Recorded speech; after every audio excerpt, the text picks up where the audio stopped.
It's a Saturday. You know what that means? Major League Baseball all day long today here on May 16th. We've got some great games to go over in a few moments, folks. And before we get into the video, make sure to hit that subscribe button down below for some more daily MLB best bets here on the channel. Yesterday was one of the most frustrating days we've had, and it's not even like it was a catastrophic day. We went 2-3, but my goodness, the Pittsburgh Pirates blew a 6-run lead and the Phillies came storming back. I couldn't believe what I was watching. That is not the first time this season the Pirates bullpen has blown a massive lead for us. The Toronto Blue Jays don't know how to hit a baseball, and on top of that as well, they blow the game. And why does Jeff Hoffman continue to pitch at the major league level? I don't know. And the Seattle Mariners just don't know how to hit either. More on those teams potentially later. I don't know. Anyways, folks, again, before we get in the video, hit that subscribe button down below for more. NBA best bets return tomorrow with Game 7 between the Detroit Pistons and the Cleveland Cavaliers. And on Greedo Plays MMA this week, our UFC Fight Night Allen versus Costa full card predictions and best bets, and our MVP Rousey versus Carano predictions.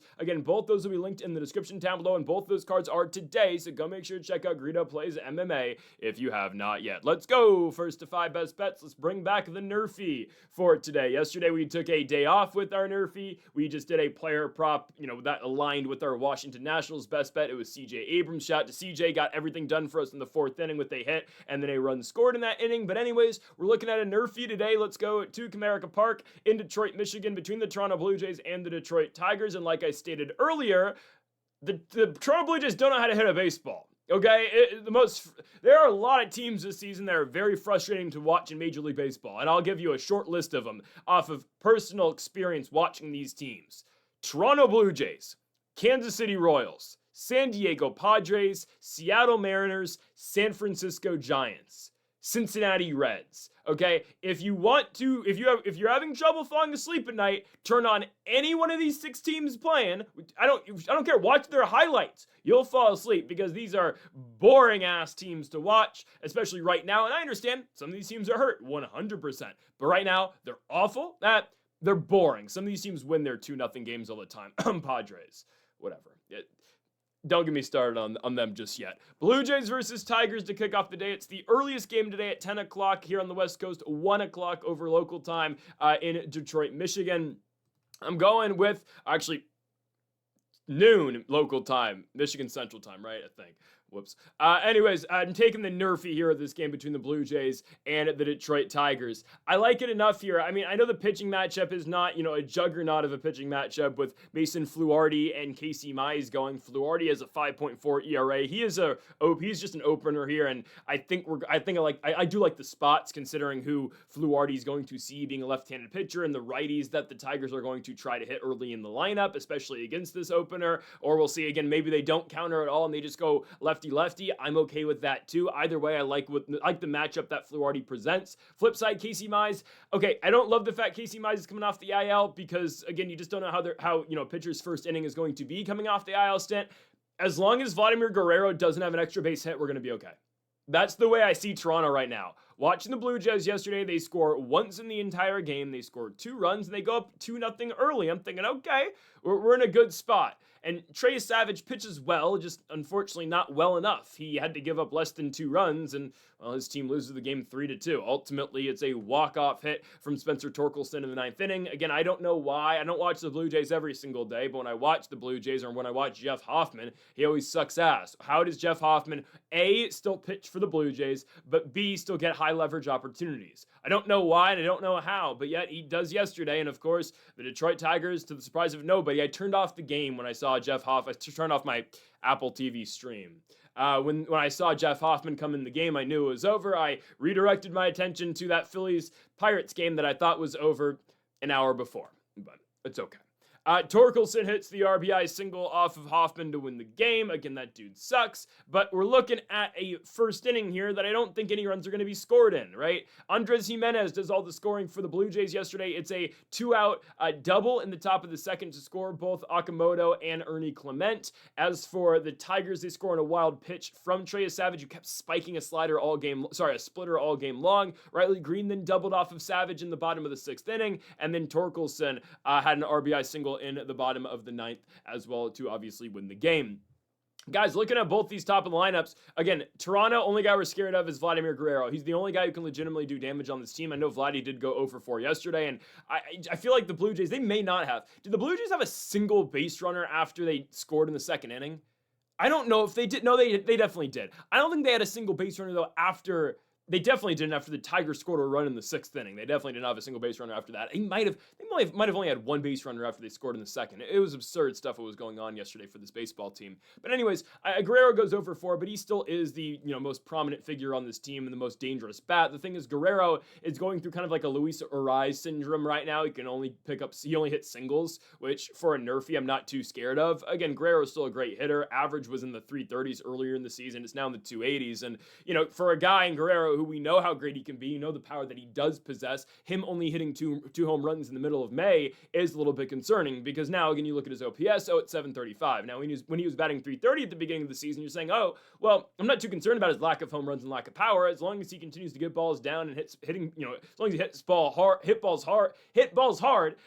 you're not concerned about it. But now batting 281 with the 730 OPS with 2 home runs, that's a little bit of a concern. But in terms of a nerfy, this does play pretty well for us, I believe. George Springer is going to be batting leadoff. He bats 190. We'll see who they have in the 2 spot today. Okamoto's likely going to be in the 4. Not concerned about the Jays scoring. On the flip side, the Tigers, these have been our nerfy kings all year long. I mean, hell, the entire American League Central has been great for us, but especially the Detroit Tigers. It's not a team that we've gone to more for nerfies this season than them, and I do think we're going to get another one today. Mason Fluardi is pitching for the Blue Jays, and we'll see how the Tigers counter, because again, Fluardi is being used as an opener in this spot. Now, yesterday, the Tigers threw an entire bullpen game, and I don't know how many bullpen arms they have available today, but still, Fluardi is going to open today. Now, who's going to get the bulk of the work for the Blue Jays today? Not completely sure, but at least Fluardi is going to open for them, and we don't really care who pitches post the 1st inning. What I do know, Fluardi is brought on to get 3 outs, and Fluardi at the pen usually is only really brought on for 1 or 2 outs because he'll be given a lefty-lefty assignment to escape out of a jam in an inning. The Jays are going to open with Fluardi, which I'm okay with considering who the Tigers are going to have at the top of their lineup. The one guy I'm scared of, Dylan Dingler. Dylan Dingler was great yesterday, went 2 for 3, was a big pain in the ass for the Blue Jays yesterday. Dingler likely batting in the 2 spot today. Probably have Kevin McGonigal still in the 1. McGonigal's great, right? But still, it's a lefty-lefty spot. Fluardi's got some good stuff, especially against left-handed batters. It's got to be the first time. It definitely is the first time McGonigal's ever faced off against Fluardi. So I like that enough. And then, probably Colt Keith, I have to imagine, is going to stay in the 3. I don't think they're going to completely platoon it because Fluardi's not going more than an inning. And probably Riley Green's still in the 4. I mean, maybe they throw Vierling in the 3, but as we've said, Vierling's not very good. I know Vierling yesterday, when it mattered, got a hit in the 9th inning, and, well, whatever, ultimately scored the game-winning run, but still not a guy that you really, you're not too concerned about Vierling, especially later in an inning knocking a guy in. Not a real risk hitter. I'm okay with the nerfy here. I think it's a really good spot for us. Only 5 combined runs yesterday. Tigers have been great all year long with nerfies because of their pitching and because of their bats kind of sucking at times too. Casey Mize coming off the injury, not great, but prior to the injury, 2.9 ERA. I just need an inning out of you. Do not give up the long ball and don't walk everyone around the bases. Give me the nerfy here at Comerica Park, -120 between the Jays and the Tigers. On to our second best bet of the video. I know -140 is not the best, but I'm going to take it. Arizona Diamondbacks to beat the Colorado Rockies on the road. I just think it's too good a value to pass up on. I understand, again, we like to have better odds on these money lines, but again, we're going to play the -140 here with Arizona. Tomoyuki Sugano pitching for Colorado. Eduardo Rodriguez pitching for the Diamondbacks. And how about the complete 180 this season on Eduardo Rodriguez? Maybe all he needed was pitching in the WBC for the WBC winning Team Venezuela. Rodriguez has been absolute nails so far in 2026. 2.25 ERA. It's a complete change from his last 2 years in Arizona and his first 2 years in Arizona, where he had, 5 ERAs in back-to-back seasons. This year, Rodriguez 2.25 ERA, coming off his best start of the year. Well, I guess 2 best starts of the year. I don't know, pick whatever one you like more. Last start for Rodriguez, 8 1/3 innings, 4 hits and 1 run against the Metropolitans. Start prior to that, 7 shutout innings against the Pittsburgh Pirates. So again, which start do you like more? I don't know, 0.59 ERA across the 2 starts, 15 1/3 innings, giving up 1 run on 6 hits. Has walked 6 batters in that span, and the walks are still 100% a concern out of Rodriguez, but the difference between Rodriguez this year and last year is, well, okay, he's still walking batters. That's not a difference. It's just teams aren't hitting the ball, or opposing lineups aren't hitting the ball as hard against Rodriguez, and he's able to limit the damage, and especially he's worked better with runners on base, considering, or I guess in contrast to what he's done in prior years with Arizona since signing here. So I've liked the adjustments Rodriguez has made. I don't know, again, maybe the WBC and winning the WBC was a big jolt for him going forward, but Rodriguez has been really good. Now here's the ultimate test. Go pitch at elevation in Colorado, where the ball flies like none other. But Rodriguez has done a better job of avoiding hard contact this year, and I do think this is going to play in his direction tonight. Yesterday, Merrill Kelly pitched phenomenally well in Colorado, and I'm sure it helped that his team got him 6 runs before Kelly even stepped on the bump yesterday, but Merrill Kelly went 9 shutout innings. So even if Rodriguez finds himself in a little bit of trouble, we have a fully rested Diamondbacks bullpen who, again, didn't even need to see the field yesterday. Speaking of that Diamondbacks lineup, right, those 6 runs in the first inning off of Kyle Freeland, Ildemaro Vargas gets it going, Gabi Moreno with the single, Jose Fernandez, Waldschmidt brings one in later in the inning. Just a phenomenal start for Arizona. Ultimately, they win the game 9-1 at elevation at Coors Field. I think Rodriguez will be good enough. Again, limiting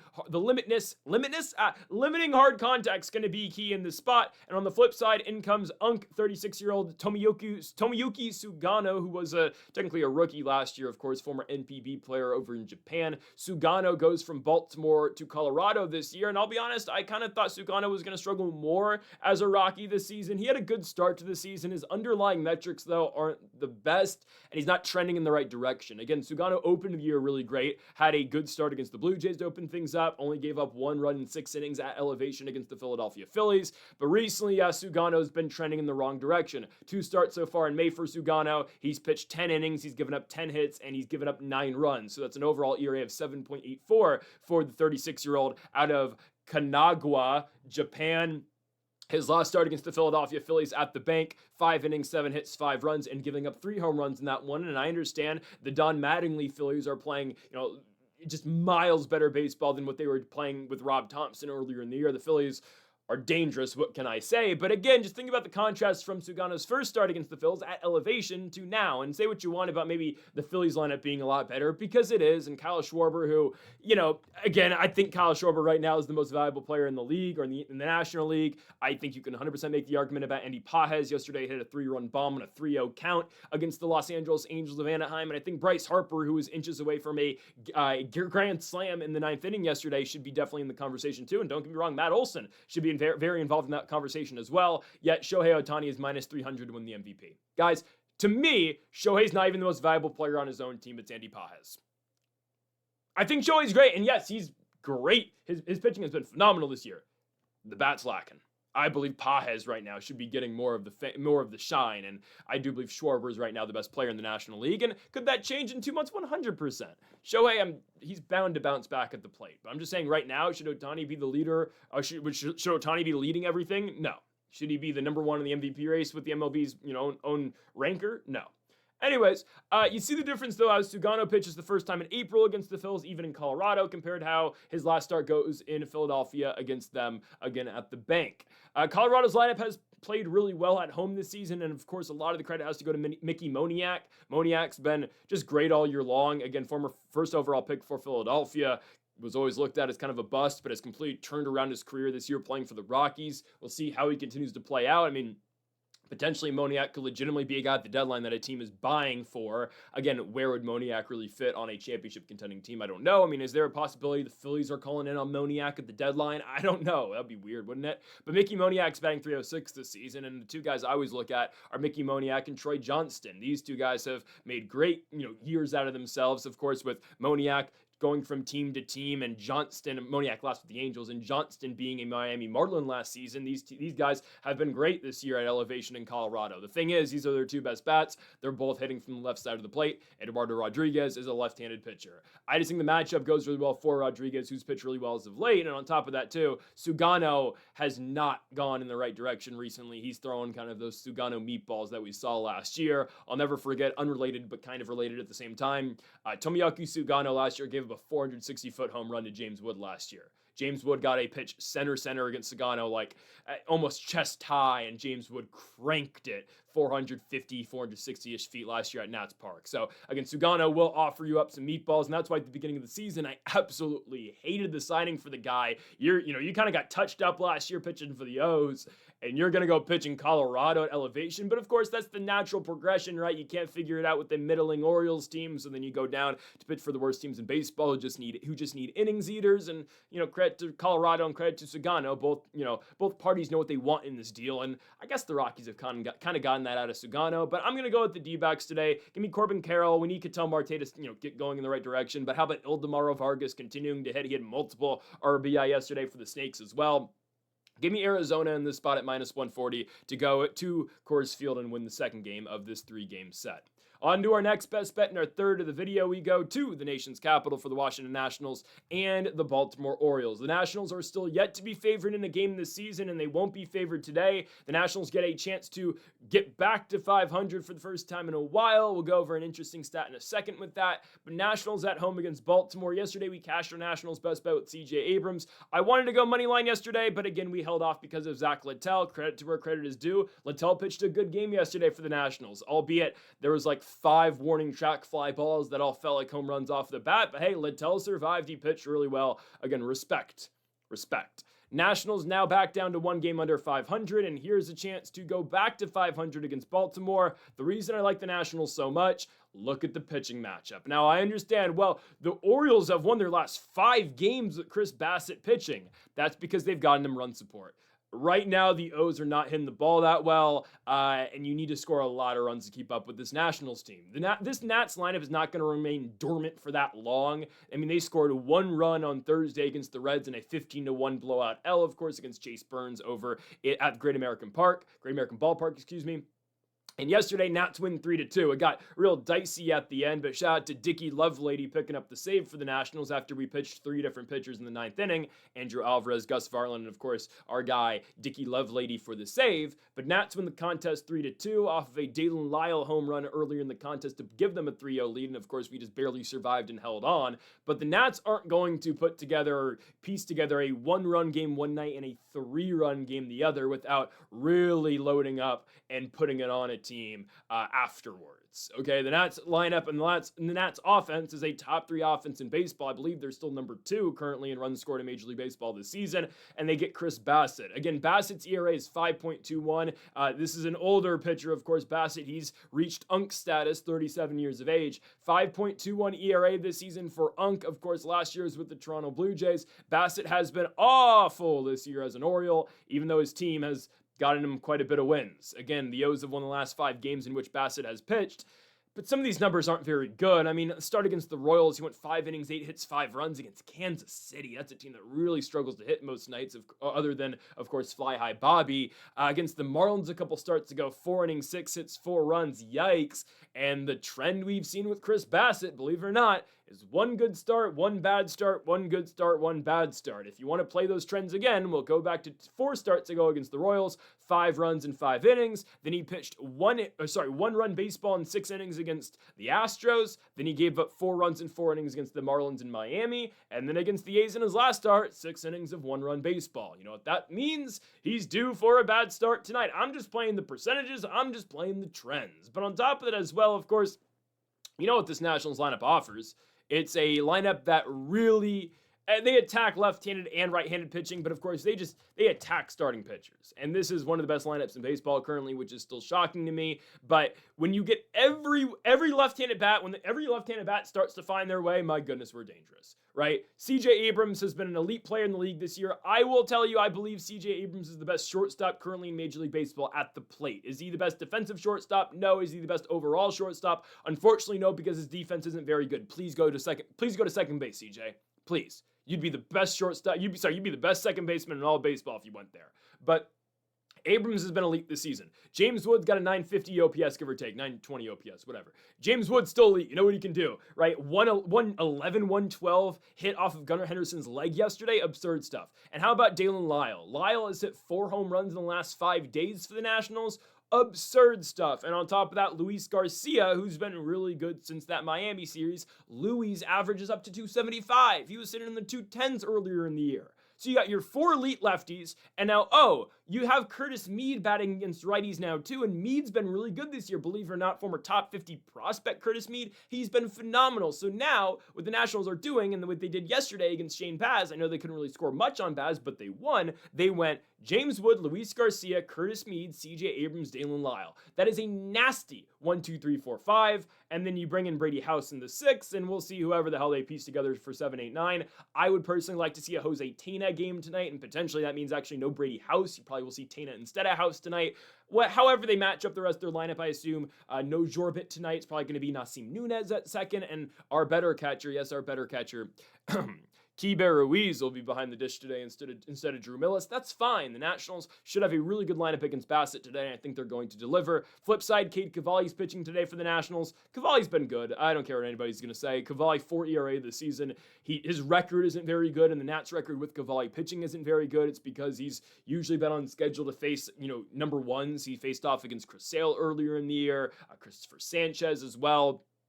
I'm not too concerned. Cade Cavalli's been great. Or Paul Skeens earlier in the season as well. Cavalli just gets matched up against really good pitchers. He gets Bassett tonight. Cavalli earlier in the year, I had back-to-back 10 strikeout games against the Braves and against the New York Metropolitans. Actually, he was originally scheduled to face Sale, ended up being J.R. Ritchie, but whatever. Cavalli's, had some really tough matchups, and he's pitched well. I think Cavalli's been really good. I think Cade's going to have a really good start against a real struggling Baltimore lineup. I'm watching this team. Gunner's been really brutal. I know Henderson had 2 hits yesterday, but for the most part, he has not been good this season. Pete Alonso's struggling, right? Adley's been okay, but this is a struggling Baltimore lineup, and the Nationals finally get a chance to reach 500. Here's a stat for you. We're looking to break it today. The Washington Nationals have lost 15 consecutive games when having a chance to reach 500. The last time the Nationals won a game to reach 500 is back on May 14th, 2024, when they beat the Chicago White Sox. They proceeded to lose the second half of the back-to-back or the doubleheader later that day to fall under 500, and the Nationals haven't won a game since, when 1 game under. Of course, earlier in the season, they were a game over 500 or 2 games over 500 because they won on opening day, but ever since they've fallen behind 500, the Nats have not won a baseball game since 2024. Tonight's the night. I'm so serious. Tonight's the night. Nats have a pretty rested bullpen, I would say. Yeah, Dickey pitched yesterday. Varlin pitched a little bit yesterday. But if the Nats need Dickey tonight, I'm a big Dickey guy. I like Dickey. Love lady. Dickey should be pitching today if we need him. Gus Varlin should be pitching today. I love the spot for the Nats. Nationals money line -105, still yet to be favored in a baseball game in the year of our Lord 2026. I thought it was going to be today, but I guess it's not. I don't know when this team's ever going to be favored, and I'll tell you this, they're not going to be favored one time against the Mets next week. So, who the hell knows? Nats money line tonight -105. We keep getting this value on the Nats. We're going to be money. On to our 4th best bet of the video. We go to a 2-leg parlay. I can't believe I'm doing this. Yeah, okay. Seattle Mariners to win a baseball game. Oh boy. First leg of the parlay, Texas Rangers to beat the Houston Astros. Second leg of the parlay, Seattle Mariners to beat the San Diego Padres. Yeah, we're going to talk about every team in the American League West right now. I'm not joking. Yeah, I'm going to take the Rangers in the first leg of the parlay. This is the easier part for me. I don't care that, they're actually lower odds to win compared to Seattle. The Seattle part's the more challenging part, in my opinion. Jacob deGrom's going to completely, mow down this lineup. deGrom's last start against the Chicago Cubs on Sunday, 7 innings of no-run baseball, 10 Ks for deGrom, and only 3 hits allowed. Jacob deGrom's still really good at baseball, okay? And I've said this before about deGrom, and I'll say it again. Jacob deGrom's never been bad. At any part of his career has deGrom ever been bad. The only, thing that's held deGrom back, and it's a massive thing, don't get me wrong, has been injuries. But when Jacob deGrom's actually pitching, when Jacob deGrom is making starts and heading to the bump once every 5 days, he's always been elite. And there's never been a point in deGrom's career where he has not been elite. So deGrom's pitching, and even at 37 years of age, deGrom is still very good. He's got a sub-1 whip, .92 whip. That's the 7th best in Major League Baseball, and a 2.62 ERA. You'll absolutely take that out of him. Again, last start against the Cubs, 7 innings of shutout baseball. He's had phenomenal starts all year long with the exception of one. That was in the Bronx against the Yankees at Yankee Stadium in that Mickey Mouse Little League ballpark. Whatever. Gave up 2 home runs in that start, gave up 6 runs in 6 innings. Who cares? The Yankees are also kind of good at baseball. Some nights they are. Anyways, deGrom should completely dominate this Houston Astros lineup, in my opinion. Yesterday, I know the Astros did win, which means, well, okay, here's the thing. Arrighetti had a no-hitter going into the 8th yesterday, if I'm not mistaken. It was into the 8th inning until Foscue finally brought in a hit for the Astros. Justin Foscue, who I remember at one point in time was supposed to be some big typed-up prospect. I'll never forget his prospects card in MLB 20, the show Diamond Dynasty. But regardless, Foscue picked up a hit for the Rangers in the 8th. That was Texas's only hit of the game. The Rangers' bats have been frustrating at times this season, I understand. I think they're in a better spot tonight against Kai Wang Tang, who's at least opening. And that means we're going to see a lot of this Houston bullpen after Kai Wang Tang. That should bode fairly well for us. The last time Kai Wang Tang opened, that was last Sunday against the Reds. He threw 3 innings, gave up 5 hits and 3 runs, in an eventual Cincinnati 5-0 victory. Kai Wang Tang, the former San Francisco Giant last season, was not very good, posted a 6.37 ERA and a negative .5 wins above replacement. This year, yeah, he's got a positive wins above replacement, but of course, Kai Wang Tang is primarily just a relief pitcher and in spots, and right now, currently, Houston has him opening. I need the Rangers to figure something out at the plate. I mean, here's the thing about Texas, right? They've got their weird platoon with Jock Peterson and Andrew McCutchen. Neither guy's all that great anymore, but it's okay. You got Duran, you got Nimmo, Young, Carter.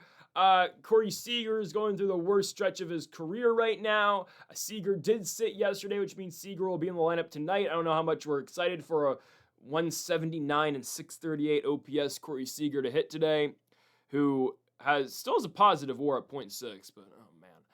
Anyways, yeah, Corey Seager hopefully gets off the schneid today. The bigger reason we're taking this is because of DeGrom, and DeGrom really should, DeGrom should give us 7 innings, I think, and I don't really even know if the Astros are going to pick up a run. Yordan Alvarez is the main concern, do not get me wrong. Yordan's still batting .320, second best OPS in baseball, 1,068. Yeah, absurd stuff for Yordan Alvarez, I cannot lie. Other than him, this lineup isn't very good, and we've known that, right? I know, again, Carlos Correa out for the season, that sucks for them, but Christian Walker's been good, I can't lie, but I mean, it's just Yordan. If we can get past Yordan and limit the damage Yordan is going to put on this team, the Rangers should win, as long as this lineup just musters a little bit of run, or a little bit of run support for DeGrom. But Kai Wang Tang and then the bullpen after, Houston does not have great pitching, and we've noted that quite a bit this season. I mean, who's going to come in after Kai Wang Tang? Last game Tang opened, they went to AJ Blueball, they went to Cody Bolton. Blue balls, I said blue ball, sorry, I apologize, it was wrong of me. 5.19 ERA, Bolton 4.76 ERA, come on now. Rangers should win the contest, which brings us to our second leg of the parlay, the more difficult leg in my opinion, but hear me out. Logan Gilbert's pitching, and Logan Gilbert's been really good this year for the Mariners. 3.78 ERA, but look at where he's trending last start against the White Sox. It's a game that the Mariners lost because they don't know how to hit a baseball. Gilbert, 6 innings of shutout baseball and only allowed 1 hit, and that was the only base runner he put on, and yet his team still lost because the Mariners don't know how to hit. Yeah. But here's the thing, the Padres don't know how to hit either, and yesterday, old San Diego wins 2-0. Yeah, I mean, they scrape across 2 runs, one of which is on Emerson Hancock. It's a 2-out rally, essentially, for San Diego. Gavin Sheets steals second with 2 outs, and then Andujar doubles down the line. That scores a run, and then also the Padres scored another in the 7th. The Mariners had their opportunities. They should have won yesterday, but again, it's an incompetent lineup, so what can I say? They left 10 guys on base. I'm watching Dan Wilson pinch hit Mitch Garver into the game in the 9th inning with runners on first and second to deal with Mason Miller. Why? I'm watching Dan Wilson pinch hit Rob Refsnyder in the game in the 6th inning to replace Dom Canzone. Yeah, Dom Canzone hit a grand slam a couple days ago. We're pinch hitting him out to hit Refsnyder, who bats 110.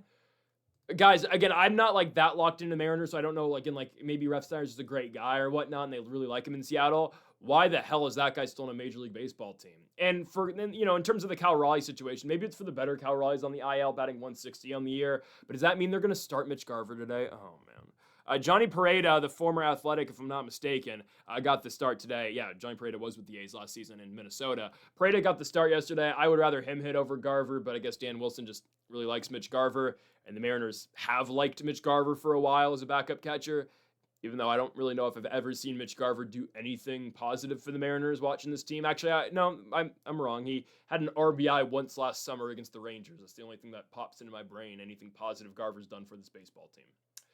Their pitching is really great, though, and that's why I'm taking them today, right? Their pitching is really good. Logan Gilbert's arguably the best guy on their staff right now.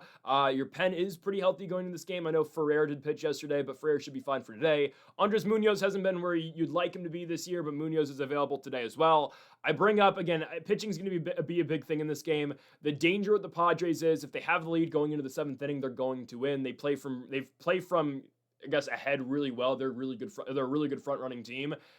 Mason Miller's not pitching today. Mason Miller yesterday only got 4 outs, but threw 34 pitches and struggled at times. I mean, still struck out 4 batters and was great, but actually the Padres had 2 hits off him. Rosario had a broken bat, bloop hit on him, and then Cole Young had a hit later in the 9th inning, and then Miller also walked a batter as well, but he did have to go through 34 pitches. They're not going to pitch Miller on a back-to-back on that. Morhone and Adam can pitch, but the guy we're concerned about is Mason Miller because, as you know, watching Padres games, if the Padres are in the lead going into the 9th inning, you're losing because Mason Miller is, at times it feels like the 8th inning is the 9th inning for opposing teams because it's going to be, lights out when Mason Miller comes in the 9th inning. He's given up 1 run all year long and he still hasn't allowed a deep fly as a Padre other than the Lourdes Gurriel home run last year where we had Padres money line. How the did that happen? I'm still mad about that. That was unbelievable stuff.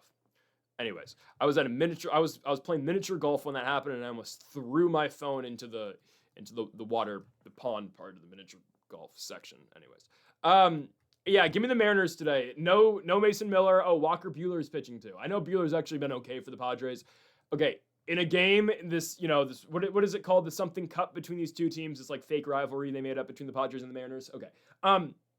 In a Padres-Mariners game, these two teams are mirrors of each other. Neither of them hit the ball that well. Tatis is still not very good. He still hasn't hit a home run this year. 400 OPS, right? Whatever. In a game where neither team can hit, starting pitching and pitching in general is really important because runs are going to be at a premium. Walker Buehler is pitching for one team. 2026 Walker Buehler is pitching for one team without a bullpen or without Mason Miller. And on the other side, it's Logan Gilbert with Ferrer and Munoz lined up after him. Mariners should win this game. The 2-leg parlay should smack for us at plus 170.